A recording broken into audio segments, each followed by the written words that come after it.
Mr. Jones from North Carolina. Madam Speaker, I request unanimous consent to take my 5 minutes at this time. Without objection, the gentleman is granted 5 minutes. Thank you. Thank you, Madam Speaker. Madam Speaker, I have a few questions for my colleagues. What if our foreign policy of the past century is deeply flawed and has not served our national security interests? What if we wake up one day and realize that the terrorist threat is a predictable consequence of our meddling in the affairs of others and has nothing to do with us being free and prosperous? What if propping up repressive regimes in the Middle East endangers both the United States and Israel? What if occupying countries like Iraq and Afghanistan and bombing Pakistan is directly related to the hatred directed toward us? What if someday it dawns on us that losing over 5,000 American military personnel in the Middle East since 9/11 is not a fair trade-off for the loss of nearly 3,000 American citizens, no matter how many Iraqi, Pakistani, and Afghan people are killed or displaced? What if we finally decide that torture, even if called enhanced interrogation technique, is self-destructive and produces no useful information, and that contracting it out to a third world nation is just as evil? What if it is finally realized that war and military spending is always destructive to the economy?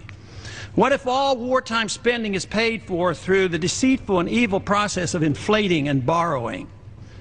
What if we finally see that wartime conditions always undermine personal liberty? What if conservatives who preach small government wake up and realize that our interventionist foreign policy provides the greatest incentive to expand the government?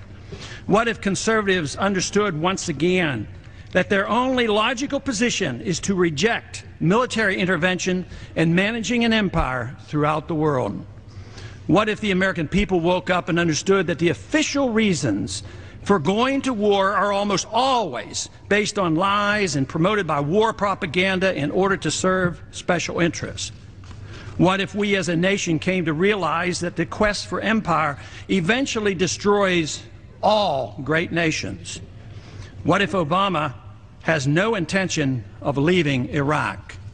What if a military draft is being planned for the wars that will spread if our foreign policy is not changed? What if the American people learn the truth, that our foreign policy has nothing to do with national security, that it never changes from one administration to the next?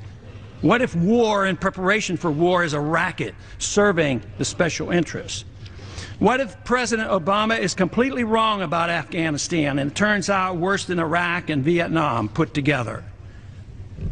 What if Christianity actually teaches peace and not preventive wars of aggression? What if diplomacy is found to be superior to bombs and bribes in protecting America? What happens if my concerns are completely unfounded? Nothing. But what happens if my concerns are justified and ignored? Nothing good.